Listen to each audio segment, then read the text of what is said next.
Hello बच्चा लोग। तो आज मैं आपके साथ डिस्कस करने वाला हूं स्टैटिस्टिक्स का एक इंपॉर्टेंट चैप्टर जो कि है index number. Index number exam के पॉइंट ऑफ व्यू से बहुत ज्यादा इंपॉर्टेंट चैप्टर है और ये एक ऐसा चैप्टर है जो हमारी डे टू डे लाइफ में भी यूज होता है। कई सारी जो गवर्नमेंट की पॉलिसीज होती हैं या कई सारी जो रिपोर्ट्स होती है उनको पढ़ने में भी हमें हेल्प करता है। तो क्या है इंडेक्स नंबर, किस तरह से काम करता है और पेपर में इसके कौन कौन से क्वेश्चन आएंगे वो आज हम डिस्कस करने वाले हैं। तो चलिए शुरू करते हैं। मेरा नाम है रवि कश्यप और आप देख रहे हैं इकोनॉमिक्स की 95 प्लस सीरीज।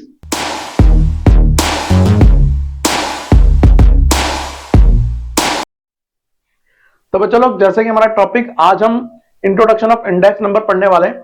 तो सबसे पहली चीज तो यही आ जाती है कि इंडेक्स नंबर बेटा यहाँ पे होता क्या है। जरा ध्यान से देखिए, जब हम बात करते हैं इंडेक्स नंबर की, यहाँ पर क्या इंडेक्स नंबर, तो इंडेक्स नंबर का मतलब क्या होता है यहाँ पर वो हम समझ लेते हैं। इंडेक्स नंबर को समझने के लिए आपको इस चीज का ध्यान देना पड़ेगा कि इंडेक्स एक तरह से, एग्जांपल लूं तो ये मॉनिटर की तरह काम करता है। मॉनिटर क्या, वो क्लास का जो मॉनिटर होता है ना, वो जिस तरह से हमारी क्लास को रिप्रेजेंट करता है। अगर कोई भी काम होता है क्लास में तो पहले उसे बोला जाएगा और माना जाएगा कि ये अगर कर रहा है तो बाकी लोग भी यही कर रहे होंगे। या फिर अगर मॉनिटर नहीं मानना चाहते तो मान के चलिए टू टॉपर को, जो क्लास का टॉपर है, ठीक है। और अब कई बार हमें क्या होता है, मान लो पेपर में या कोई टेस्ट में कोई टफ क्वेश्चन आ जाता है और वो टॉपर कह रहा है यार मेरे से नहीं होगा, तो हम क्या मानते हैं, अगर इससे नहीं होगा समझो फिर तो किसी से भी नहीं होगा। तो हम क्या कर रहे हैं, उसके बेस पर अपने आप को कंपेयर कर रहे हैं कि अगर उससे हो जाएगा तो हमसे हो जाएगा, उससे नहीं होगा तो हमसे नहीं होगा। तो हमने उसे क्या बना दिया, अपना एक इंडेक्स बना दिया कि हम उसको देख के चल रहे हैं, है ना।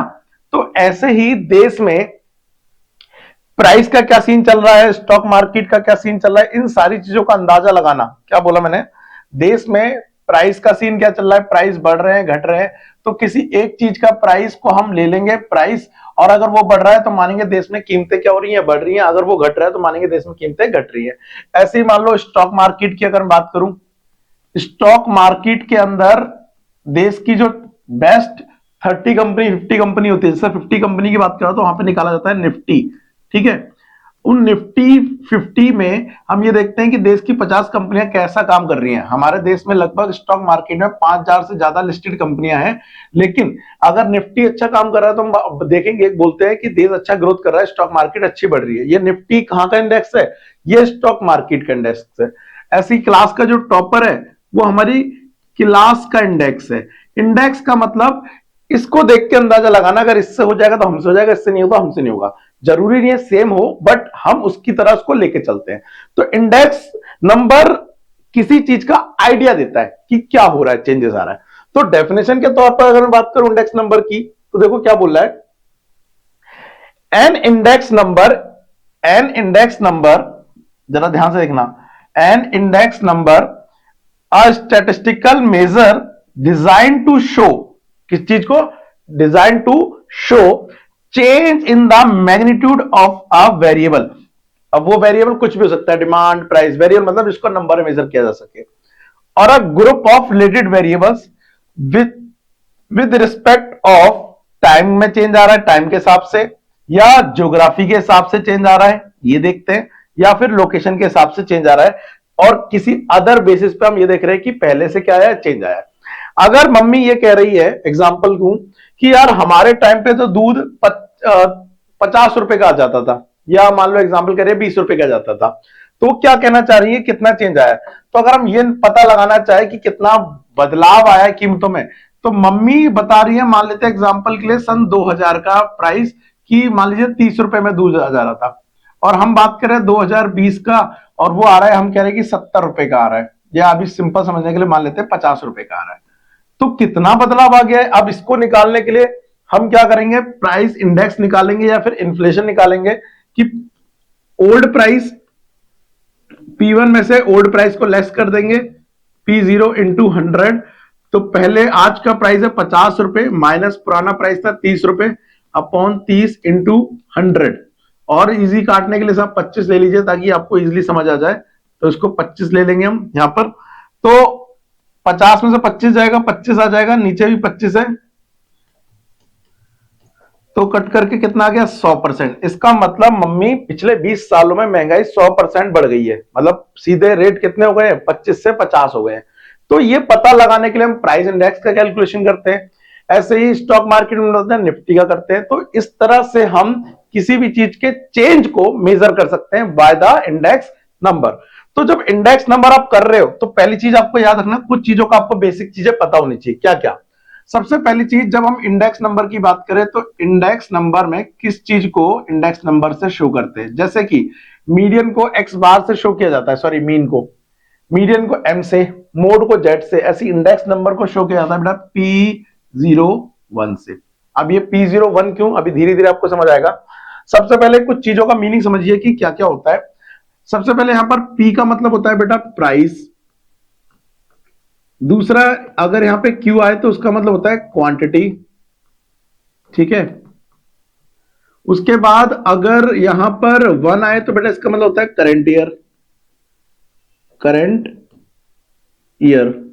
अगर यहां पे 0 आए तो उसे हम बोलते हैं बेस ईयर। अगर यहां पर अगर P1 आए तो इसका मतलब क्या हुआ? P और 1। ध्यान रखना, एक करंट ईयर और बेस ईयर क्या है। अगर मैं बोलूं, मैंने जो भी एग्जांपल लिया कि मैंने 2020 को कंपेयर करा सन 2000 से, तो इसमें सन 2000 को हम क्या मानेंगे? बेस मानेंगे बेटा। और इसमें हम 2020 को क्या मानेंगे? करंट ईयर मानेंगे। अलग बात है, चल 24-25 रहा है, बट जो साल नया होता है हम उसे नया साल मानते हैं। मतलब 2020 और 2000 में ये नया है। अगर ऐसी 2004 और 14 होता तो 2014 नया माना जाएगा, करंट ईयर माना जाएगा, ठीक है। तो P1 का मतलब हो गया price of current year, price of current year, ठीक है। ऐसे ही P0 का मतलब क्या हो गया? यहां पे हो जाएगा प्राइस ऑफ बेस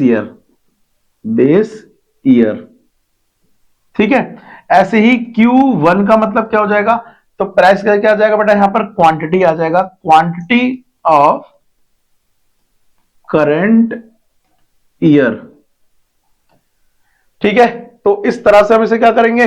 कैलकुलेट करेंगे। इन सब का मीनिंग पता होना चाहिए। सेम एक और चीज आपको पता होनी चाहिए, वो क्या होती है? Q0। जब आपको ये पता पड़ गया, इसी के साथ आपको एक W पता होना चाहिए। W का मतलब होता है वेट, यहां पर वेटेड। और इसको निकालने का जो फॉर्मूला होता है W को, वो होता है P0 और Q0। ये आगे काम आएगा आपके। अब जब नेशनल इनकम, सॉरी, जब आप इंडेक्स नंबर निकालोगे तो कुछ फॉर्मूले हैं जो आपको पता होना चाहिए कि इंडेक्स नंबर निकालने के लिए कौन कौन से मेथड आएंगे। तो जरा यहाँ पे ध्यान से देखिए। वैसे ये याद कर लेना, पेपर में आ सकता है इंडेक्स नंबर क्या है, इसकी कैरेक्टरिस्टिक्स क्या है, पेपर के लिए इंपॉर्टेंट है। नाउ पॉइंट जो मैं बोल रहा हूं, जो आपको सबसे ज्यादा पता होना चाहिए और रेडी होना चाहिए आपका, वो ये है।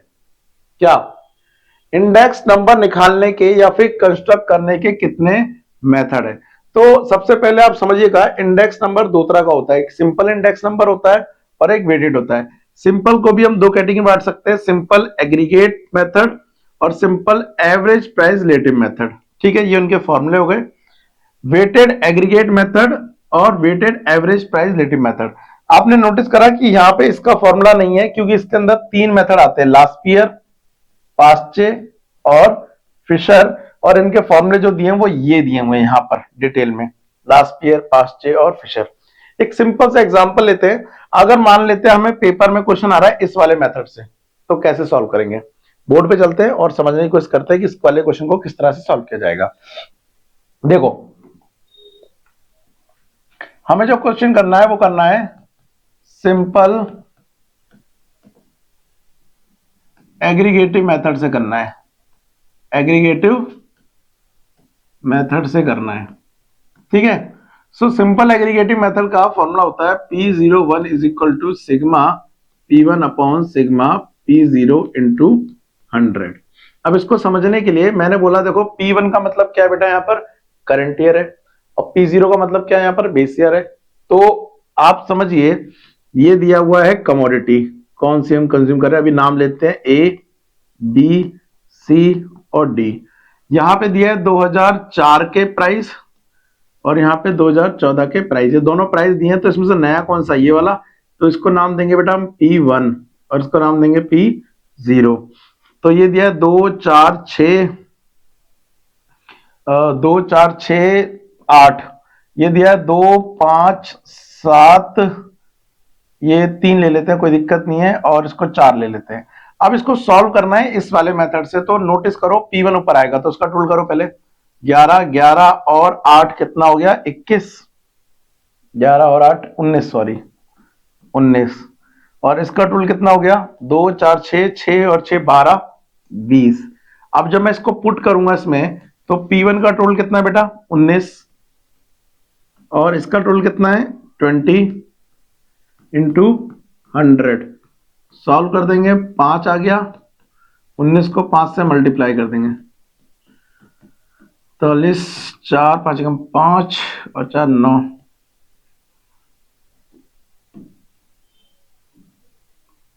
चार आई थिंक इतना ही आएगा, देख लेना 95। तो ये हमारा क्या आ गया? इंडेक्स नंबर आ गया। किससे? Weighted aggregate, sorry simple aggregate method से। ऐसे और सारे मेथड से भी न्यूमेरिकल हम इसको सॉल्व कर सकते हैं।